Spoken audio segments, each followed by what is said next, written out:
So we've got the setup things, we've got the monthly things ongoing. New starters, the same thing. You have to assess them as they come in, and then every 3 years from there.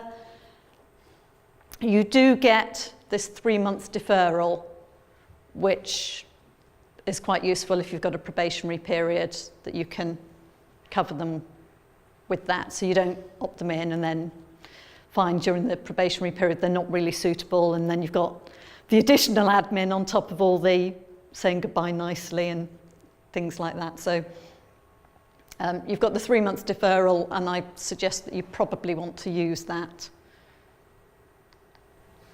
Automatic opt back in. I've already covered every 3 years you automatically opt them back in if they're eligible. The other 2 categories you don't. It's still up to them to come and say, can I opt in? What can my accountant do to help?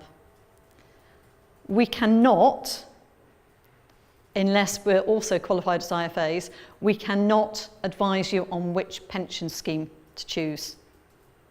You do that yourself, or preferably seek the advice of a decent IFA. That's the one thing we can't do. What we can do,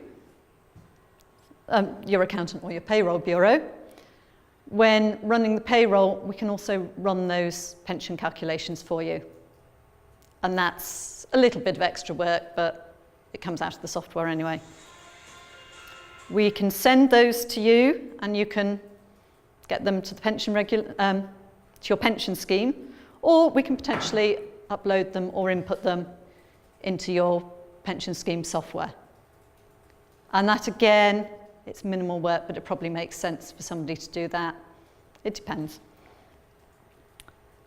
The big thing that doesn't sit easily in a payroll bureau is sending out the letters. That's crossing over into HR. However, some of your pension scheme providers will do that for you. So bear that in mind when choosing your pension scheme. Who's responsible for the communications with the employees? Because you might pay a higher management charge, but if that's taken care of, then